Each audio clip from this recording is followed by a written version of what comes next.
Hi, guys. Thank you for joining us on the GR Rideshare Adventures podcast. We got an interview with Syed from Safr Rideshare. Hi, Syed. How you doing? Hi, Jason. Hi, Peter. How are you? Doing good. We're doing great. So why don't you tell us a little bit about Safr, as it's a new rideshare company, where it's based out of, what cities it's in now, and we'll kind of go from there. So Safr is a rideshare company focused on women empowerment through safe transportation. The idea is simply to provide a right choice to women and children and elderly who do not feel comfortable riding with other rideshare companies which are out there. We are new, of course, much smaller, but our mission is around safety, around more background checks, around making sure that we can provide a better service and a more reliable service to women and children and elderly. We are right now out of Orlando, Florida. We are growing over there in Southern Florida region. But since COVID-19 pandemic hit, of course, like any other rideshare, we are in a holding pattern. And we hope that once things open up, we'll be moving much faster. Okay. I definitely have to ask, you talk about women empowerment, but you're the CEO. And you're a man, so what do people say about that when you're kind of like pitching to maybe some investors or those kind of things? So it's $1 million question, and from day one, I've been getting this question. When we talk about women empowerment, I think it's not the issue only for women. It's the issue for men and other genders who ever want to get involved with. When you look at the thousands and thousands of years that women have been put in a certain framework where they're expected to do certain things, they're expected to meet certain requirements and so on and so forth, when anybody can do it, any gender can do those tasks. I feel like it's a job for all the genders to come together. And that's why we have a lot of women in our board, we have a lot of women in our board of advisors, in our team. And of course, we are hiring as we're growing to make sure that we can get more women on our platform. So I don't think that, like, if we talk about even any empowerment for any segment of the society, I think we have to come as all Americans together to make sure that we can provide a platform for them. So it's equal rights we are talking about, that, okay, whatever they want to do, they can do it, and they can do it safely. And we are associated with women as a brother, as a sister, as husbands, as sons, and whatnot. So our job is to make sure that we can do our part in empowering those young women. Okay. Well, that was a good elevator answer. You obviously have been asked that a bunch. I appreciate that. What do you guys do that's maybe extra from the other rideshare companies as far as background checks and those kind of things? So first of all, we do background checks, detailed background check. But where we go a little bit further is that we meet with every single driver, not just at the time of onboarding, but we continue to meet with them on a monthly basis. We feel like they're joining a community with us. They're part of our community. They're part of the sisterhood. And if you look at the statistics of other rideshare companies, around 14 to 20% to 25% of their drivers are women. Whereas with us, it's more than 90% women. And we welcome all genders. We have men, we have LGBTQ people who want to join us from whatever background they are, they join us. But still, women come to us more. And then we make sure that we make them feel comfortable by meeting with them, interviewing them, helping them understand what we are, who we are, and what they're becoming part of. And then we continue to remain in touch with them, because we feel like it's not the one time or one touch kind of system that other rideshare companies have created, where there is no soul left in the system. People come and people go. And all of them are racing towards autonomous, which they call it, cushioning their profit, quote unquote. We don't feel that way. We feel like humans are still important and will always be important, and they need to be respected. They need to be cared for. They need to be happy in doing what they're doing. And we feel that's why we have a program, Captain's Program, through which we are constantly in touch with every single driver on monthly basis. We throw small little functions and parties and we meet with them. In addition to that, of course, the background check comes in. Then we monitor all rides within our system to make sure that if something is happening unusual for the driver and the rider, so we can act proactively to safeguard that situation. Okay. You mentioned that you do, the one-on-one interviews and, more contact. Have you found that that's affected your staying rate for drivers? Do you feel like they stay longer than other companies? That's a great question. That's really a great question. The platform stickiness is very important for us. We know that with other rideshare companies, around 13% is the iteration rate where the drivers come, drivers go. And actually, according to some of the SEC filing I read, the active rider only takes one ride per quarter, if I'm not mistaken, which is very, very low, very, very low. With us, the situation is completely different. Our drivers, majority of our drivers stick around. We create that bondage between the rider and the driver that woman driver would make sure to meet the need of that woman rider who wants to wake up early in the morning and provide services wherever she wants to provide. And if she's putting bread on her table, that she feels secure in doing that. Or if she's working late at night, then she needs to be picked up and brought home. So all of those aspects we want to manage at a grassroots level. We really don't want to create a company where it's just a corporate going through a bunch of people making profit. And there's nothing wrong with profit. And of course, companies make profits and all that. But still, we have to care about our target audience and the people that we are serving. And that's extremely important for us at every level. That's good to hear. Especially, I think that's the number one complaint is you feel like Uber or Lyft don't care about the drivers. When I've been driving for 4 years, when I started out, the communication was good and, you just felt a little cared for. Now they just don't even care. So that's frustrating. And so I like that you're doing check-ins and you're having, Yeah, like for instance, Jason, for instance, if you're driving for us or any other company and finding out, hey, Jason, how you doing? Is there any problem that you're facing? What program would you like us to have that can help you better? What kind of feature would you like us to develop that can help your job better? Right. What kind of timings that you like so we can focus on marketing on those timings? And if you're going through some personal problems or some other problems that you want to share with us, and maybe we can help you in those problems, we want to come around and we want to make sure that we are extension of you. Okay. And other way around.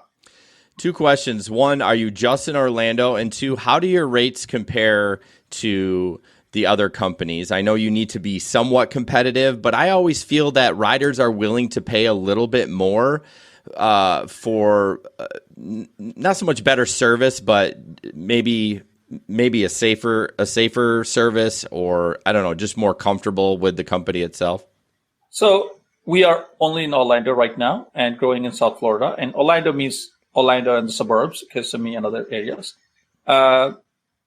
We have done a survey with our riders, and you're absolutely right.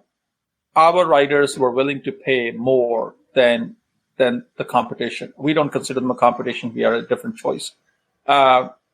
We are 10 to 15% higher than the competition, which is not huge, but we don't do surge pricing. We don't do unfair pricing where a single drop of rain means you have to pay 3 times the pricing, right? And I know it's good for the drivers, but our drivers still make more per hour because we charge more, plus 80% of our riders tip. Okay. Because they feel associated with our brand and they feel associated with the driver. They don't our goal is not to create that driver and the rider kind of relationship, but a community relationship. They want to hear your rider wants to hear your story, that you are a radio show host and you do other businesses as well, and you're a father, let's say, or you're a son, and you're going to college or something like that. And they want to relate to that, and they want to be able to reward you for the hard work that you're doing at 3 a.m. or 2 a.m. or 5 a.m. at wee hours. And people are very, very, very generous in that way. I mean, if you respect them and give them respect and create an environment of respect and community, then community comes together. You said you're just in Orlando right now. What are your kind of goals for expansion as far as Florida or across the United States? Are you guys looking to be pretty aggressive, or not so much? No, we are. Once this situation opens up and it clears out, Sure. we are looking at Southern Florida, Fort Lauderdale, Miami region, and then Dallas. Of course, Michigan is going to be another area that we would look into, because we know that a lot of people, especially with COVID-19 crisis, a lot of people are unemployed. They need a better solution. A lot of moms who are going to be very, very careful about the kids, about themselves, about how the kids are transported to school or after school activities. And I hope schools open up. And a lot of women overall, a lot of men also. I mean, none of us on the call would like to be in a situation where we feel unsafe, not just physically, but from health-wise as well. So we are, of course, moving into those markets very aggressively. So as kind of a follow-up, do you find what is your, I guess, ideal situation for drivers that want to come aboard? Do you want them to be part-time or full-time, or do you welcome both?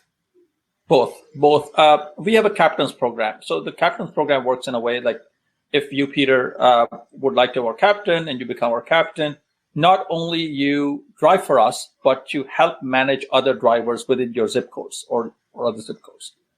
You make sure that those drivers are okay. And if they want to drive part-time or if they want to drive full-time, you want to understand the needs and you want to create the demand with us for them.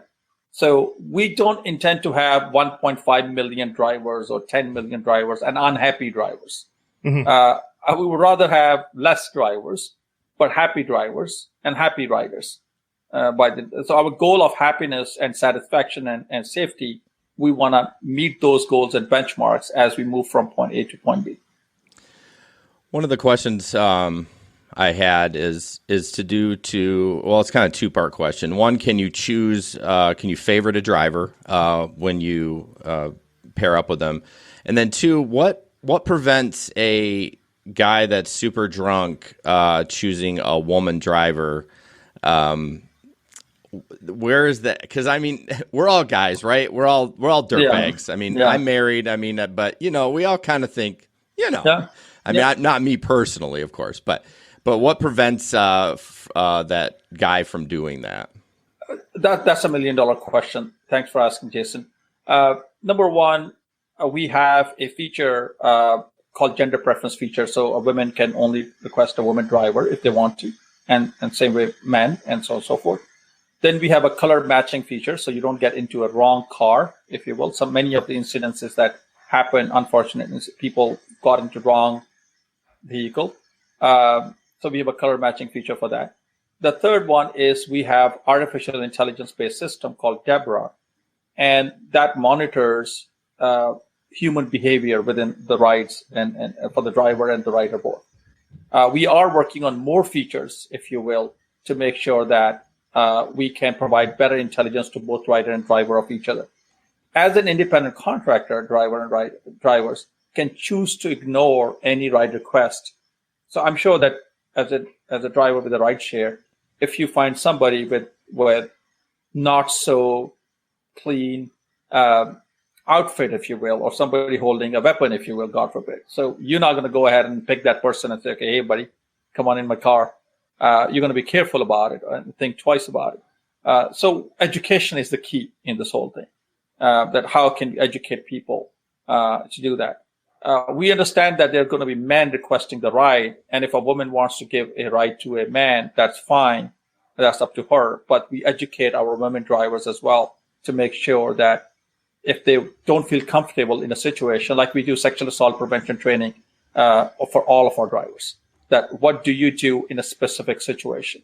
That's one part of our onboarding process, that we train them that something happens. If there's a man who is drunk or touching you or doing something unwanted, then what you should do immediately. And so part of the training would help them to make a decision in those crisis time. So you said that the rider can choose a gender preference, but the driver can't choose a gender preference. Both can. Oh, both they can.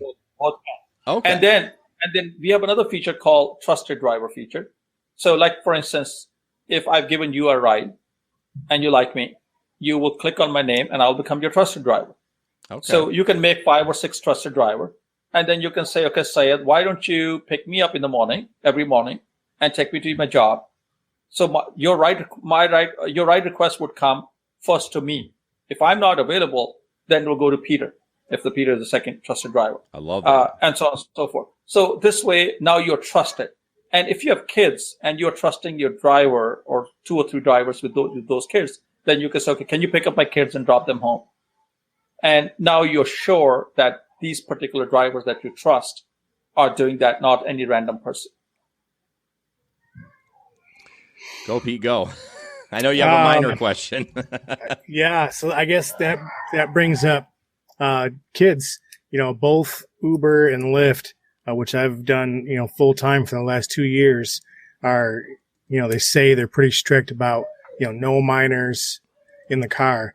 You're saying that you guys are okay with that. And then I guess the follow-up to that question is, what kind of protections are in place for a driver that picks up kids and then somebody tries to claim something that, may or may not have happened? That's a great question. So right now, we only allow kids with an adult, like a babysitter, a mom, or other person who's trying to go to school.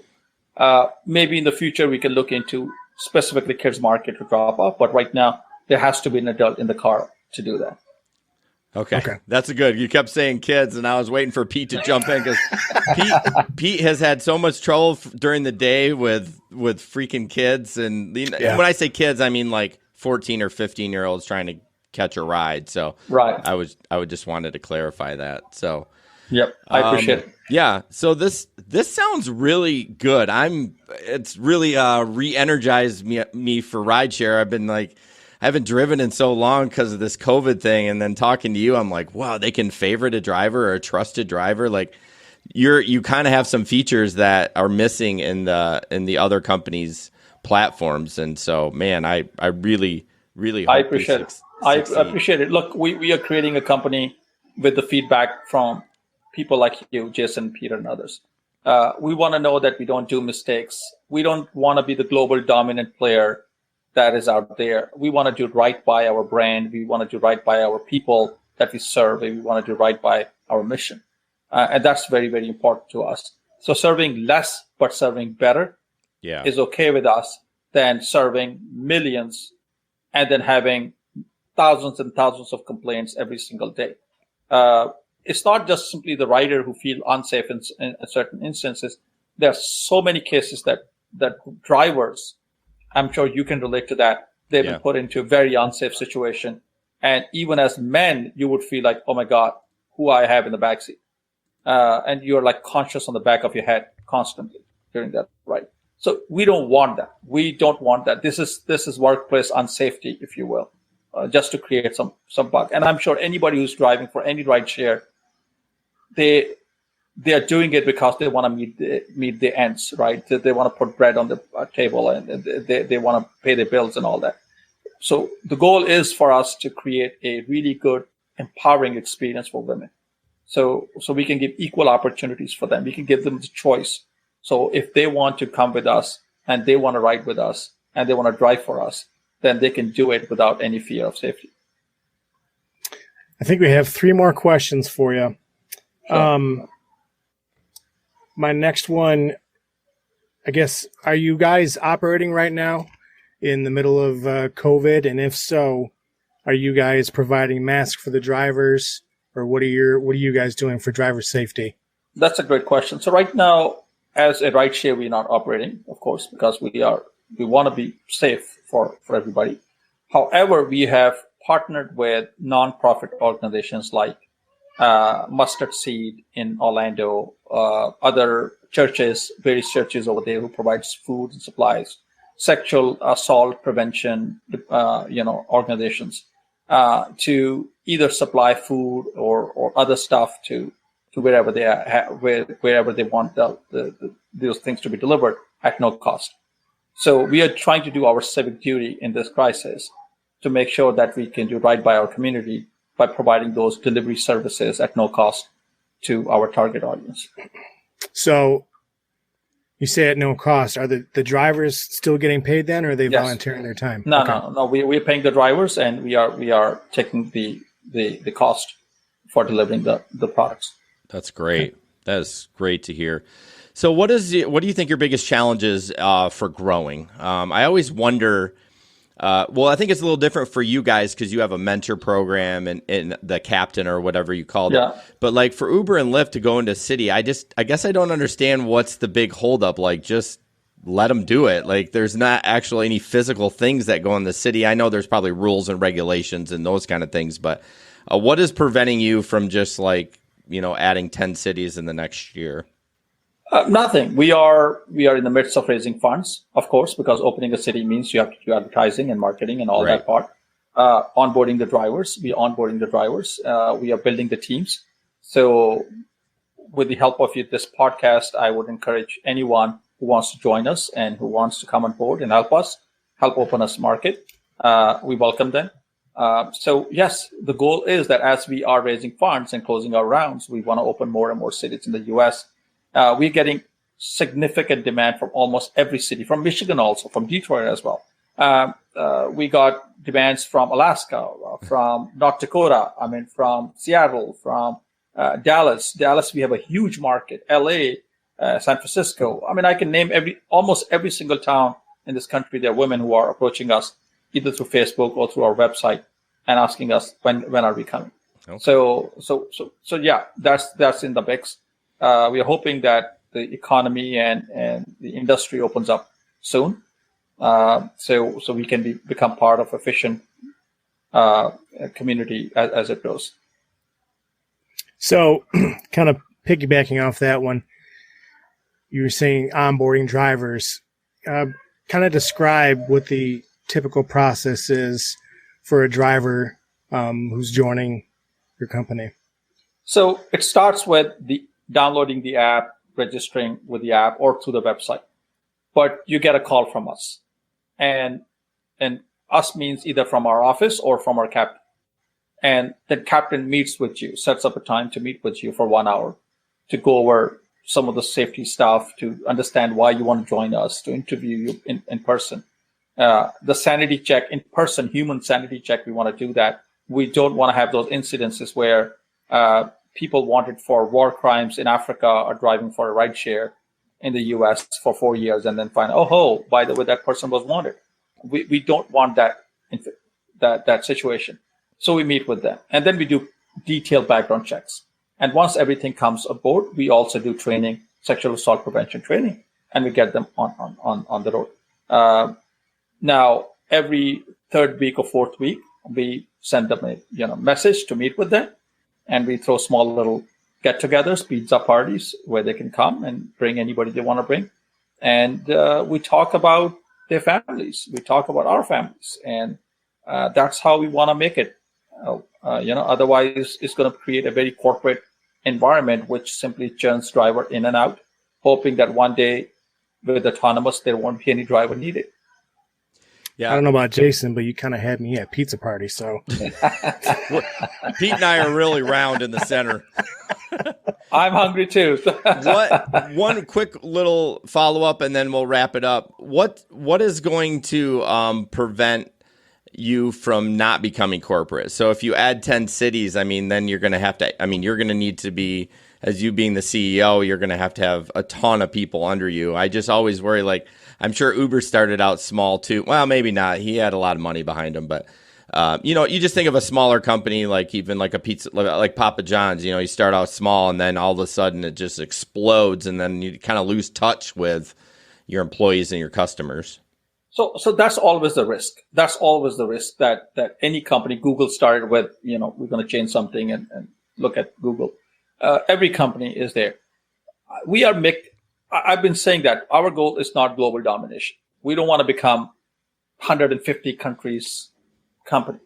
or serving 100 million people or 200 million people. I mean, even then, our model has to be focused at the grassroots level. Like, for instance, for our marketing, we're using localized blogs, localized newsletters, localized mom blogs, platforms, instead of using mass media or putting money into those mainstream media structures. Same with Captain's program. That's very grassroots level program for us, that a local person who knows that zip code better than anybody sitting in a headquarters runs the operation over there, owns the operations, and then drivers can relate to that person on weekly basis or monthly basis. And he or she is not part of the corporate. They are just part of the family and the community over there. Well, Syed, I'm super excited about this. I'm glad we finally got it. We're able to connect, and I mean, I'm sure we'll be talking down the road. We'd love to get this in Grand Rapids. I know we're not the biggest market. We're probably Orlando size. I would think maybe. We would love to be. We would love to be a part of your community. Thank you for your patience. I know we ran into difficulty early on. I think you guys are incredible people. Your podcast is an incredible podcast. I've heard so many great things about you guys. So I'm honored to be part of this podcast with you, and I hope that we can create this relationship, and on and off can give you updates about what we are doing and touch base outside of this podcast as well. But I will be sending you that article that I promised you. Take a read of it, and it's interesting. And I hope you guys and your families and your audience's families and everybody safe at home and remain healthy, and we all come out of it positively for the better of for a better future. Yeah, thank you so much for the kind words, and we'll talk to you soon. Thank you so much. I appreciate it.